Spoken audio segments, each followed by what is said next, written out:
Live from downtown Bakersfield, 23 ABC News starts now. A presidential hopeful stops in Bakersfield ahead of California's primary. A look at our discussion surrounding local issues with Senator Bernie Sanders. And we're live at Kern Family Farms where the first ever Bee Day is going to be happening. We're going to keep you posted coming up after this. Good morning and thanks for joining us here at 23 ABC News on your Saturday morning. We are so happy to have you here. We have a lot to get to this morning, some fun events happening around town. But first, Mother Nature possibly bringing some showers. Yes, fun events, but not so great weather for today. We're going to see scattered showers on and off, but let's take a quick look outside right now at our roof cam. The sun already coming out this morning with those clouds still sticking around. Right now, we're seeing a high of 55, warming up as we make our way through the morning, and those south winds at 6 miles per hour. They'll be picking up just a little bit as we make our way through the day, though. But let's take a quick look at your weather headlines. Right now, like I said, we are going to see a low pressure system drop in and continue to bring those scattered showers, dropping temperatures and bringing some light gusty winds, so you guys just be aware of that. But we are going to warm up and dry out as we head into Sunday. A high pressure system moves inland, and we're going to see that warming trend coming to the area, bringing temperatures that will reach 80 degrees by Tuesday. Topping our news this morning, the two 13-year-olds accused of starting the deadly Porterville Library fire have been charged with murder with special circumstances. Now, that's according to the Tulare County District Attorney's Office. 35-year-old Porterville Fire Captain Raymond Figueroa, who is from Bakersfield, and firefighter Patrick Jones, who was 25 years old, died in the library fire on Tuesday. A procession was held for Jones Thursday afternoon after his body was finally recovered. In a statement Friday, the DA's office said that the teenagers are also facing arson-related charges. Both minors denied the charges against them, but they are scheduled to return to juvenile court on March 11th. The Golden Empire Transit District has announced their sale of the Kern County Transit 31-day pass. Now, these passes can be used for local and route buses, including the reduced passes. They are available now at the downtown Get Bus terminal on Chester Avenue. Kern Transit provides passenger bus services between rural communities of Kern County. Applications for the reduced fare bus passes are available in person at the Kern Transit office at 2700 M Street or on their website, kerntransit.org. CSUB is bringing back its own version of the popular reality show Shark Tank. It's the second edition of Techstars Startup Weekend. The 54-hour event is designed for creators to pitch their innovative ideas, build a prototype, and present their product to a panel of judges to compete for up to $30,000 in prizes. Wow, wish I was good at something like that. All right, well, it's happening today and tomorrow in the Student East Housing Multi-Purpose Room at CSUB, and it's free and open to the community. All ages are welcome. Be aware, today there is quite the buzz happening over at the family farms. One of the local families who owns the farm is holding an annual Bee Day event. And Alex, you're quite the queen bee. Oh, thanks, Tori. You're getting there. You're getting there. Ouch, that stings a little bit. That does sting a little bit. Rub some honey on it. I'm doing the best I can. Austin Westfall getting pretty creative with your scripts over here, but it looks like you have some details on the fun event that's happening today. That was a really good swarm of puns, you guys. Whoever wrote that script is a genius. We're live out here at the very first ever Bee Day. The event itself isn't starting until a little bit later. We're out at Coons Family Farms, and I'm here with the head beekeeper, Dane. How you doing? Dane, can you tell me about the importance of bees? Obviously, agriculture here in Kern County is a big deal. Why does it matter? Well, bees are really important to this valley. They're important to our food supply. About 70% of our world's food supply comes from honeybees, and particularly in this valley, we grow a lot of almonds. About 80% of the world's almonds come from right here in our backyard, and without the honeybee, those almonds wouldn't be here, and our food just wouldn't be here. They're extremely important to the world and agriculture in general. Yeah, and so what kind of operation is Coons Family Farms? What do you guys do? Well, we do beekeeping, obviously, pollination, honey services, safe bee removals, and we also, which is kind of unique to beekeeping, we do educational seminars and presentations. That's what we have back here. We go to schools during our winter season and teach the kids about bees.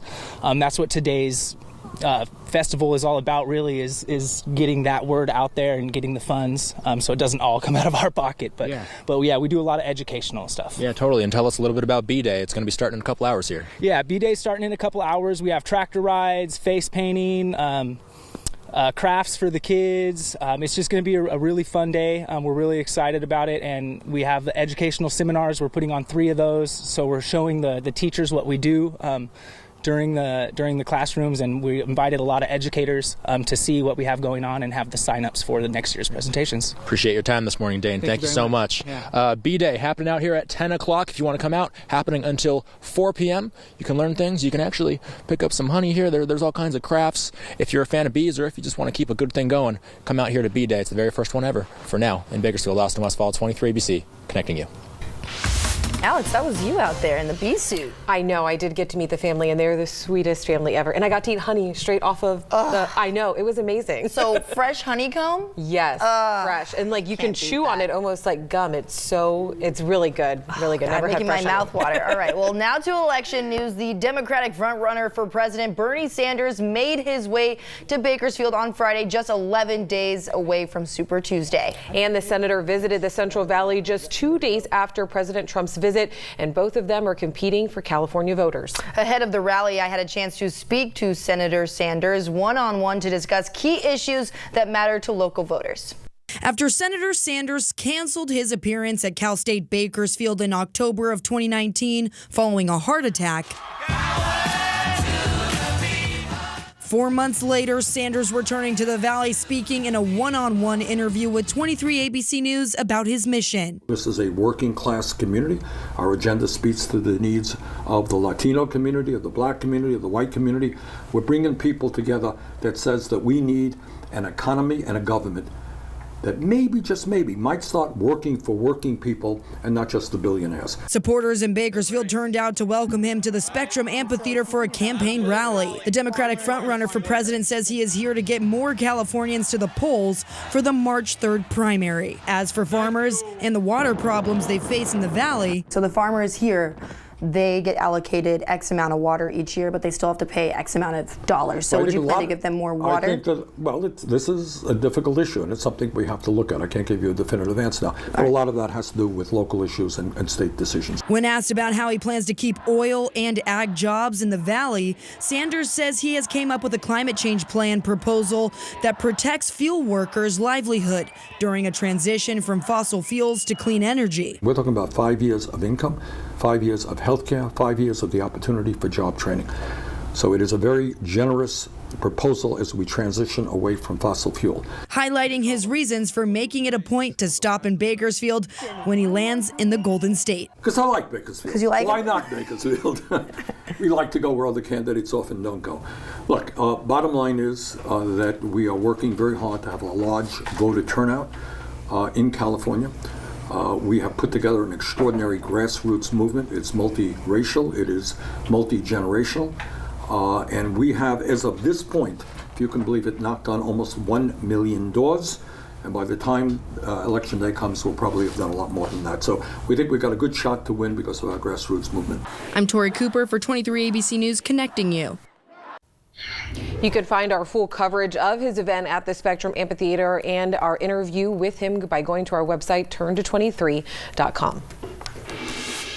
With the California primary just over a week away, some may be wondering how the state has prepared to hold the vote 3 months earlier than the 2016 primary. Sam Manhood, press secretary for the California's Secretary of State Alex Padilla spoke about some of these preparations. Elections officials have been making the changes they need to make in their calendar in terms of when they print ballots, when they print voter information guides, how they handle candidate filing. So elections officials have known about this. One thing we know heading into 2020 is that we have a record voter registration. There's 20.5 million Californians registered to vote. This year's Super Tuesday primaries will be held on March 3rd, with both California and Texas, the two most populous states in the U.S., holding their primaries on Super Tuesday. Approximately 40% of the U.S. population has a primary event on March 3rd. And it's a big weekend for the 2020 election. Nevada's Democratic caucus is today. New polls show Bernie Sanders is leading still. But there are concerns that things won't go as smoothly as planned. That's because volunteers who will use caucus calculators have only been shown how to use them. They haven't gotten any hands-on training. The race for 2020 isn't slowing down, though. There's another debate next Tuesday in North Carolina. Then that state will hold its primary next Saturday.